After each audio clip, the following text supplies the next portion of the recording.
Hi,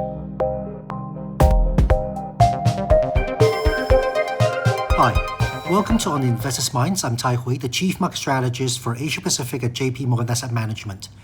And thank you for giving us a few minutes of your time to explore what's on the investors' minds right now and how that fits in with portfolio constructions.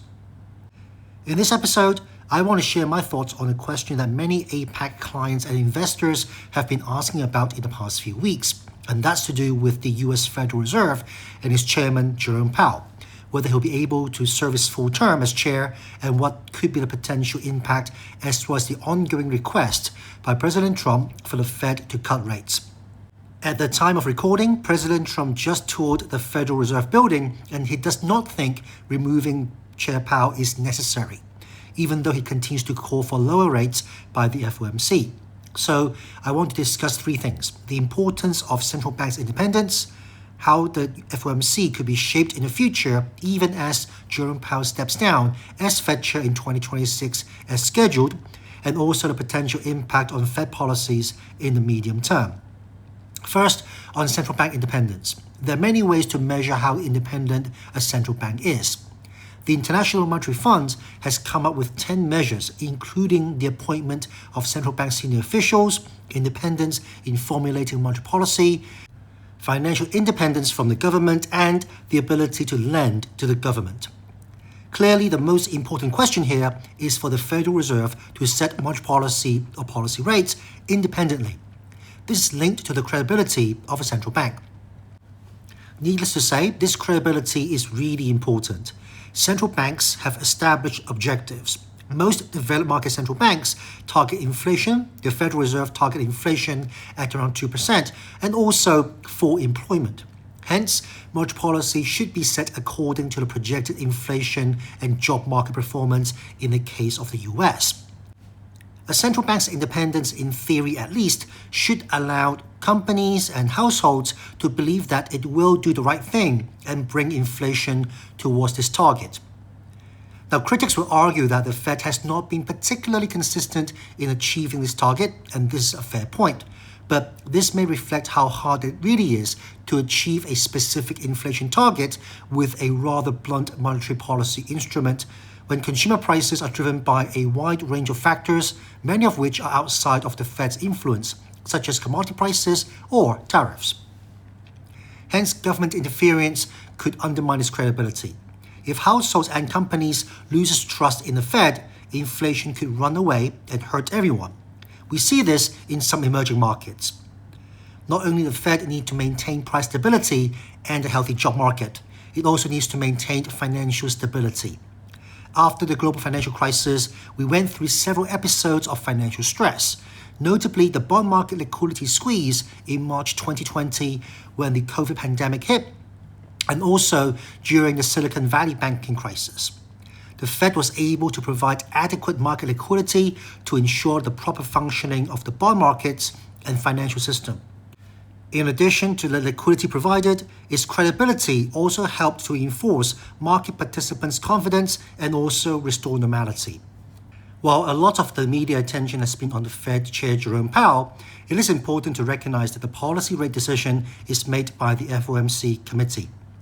This consists of 7 members of the Federal Reserve Board and 4 of the 11 regional Federal Reserve Bank presidents on a 1-year rotation. The committee appoints the Fed Chair, so there are 11 votes in each meeting. Now, the Fed Chair does play a key role in leading the committee's discussion, but it's still up to the committee to vote on policy decisions. So even if a more dovish appointee joins the Fed as one of the governors and then appointed as the Fed Chair in May 2026, we should assume that the committee will be basing their votes on the economic views and projections of inflation and the job market. What if the president gets his way and the FOMC becomes much more dovish as a group without much weak economic data to justify this shift? Of course, lower rates would boost the economy and risk assets. That's what happened when you add more fuel to the fire. But this also risks the economy overheating with high inflation in the longer term. This comes back to the question over the credibility of the Fed to maintain price stability. Another reason for President Trump and some politicians wanting lower rates is to reduce the US federal government's interest payments. The US government today is spending more money servicing its debt than spending it on national defense. Lower policy rates would naturally bring the shorter end of the yield curve down. But if bond investors are expecting high inflation in the long run or question the long-term stability of the US financial system because of a less independent Fed, then they could demand a higher term premium, which means the longer end of the yield curve could rise. The net impact on this curve shift on the government interest expense could depend on the Treasury issuing plan. Simply put, the Fed is only one factor influencing the government's borrowing costs. A lot of what drives bond yields would be the demand of buyers of US Treasuries. Overall, we still see the setup of the Federal Reserve System to provide sufficient structural strength for the central bank to execute monetary policy based on economic data and their objectives. For now, the job numbers could be solid enough to let the Fed to keep its policy rate where it is until the fourth quarter of 2025 in order to observe the tariff impact on inflation. Thanks for listening. If you enjoyed this podcast, please share this with your friends or colleagues and also subscribe for more insights. If you have any topics you'd like us to cover, please reach out to your JP Morgan Asset Management representative. I'm Tai Hui. I'll see you in our next episode to discuss what's on the investors' minds. Until then, stay informed and stay invested. This content is a general communication being provided for informational purposes only.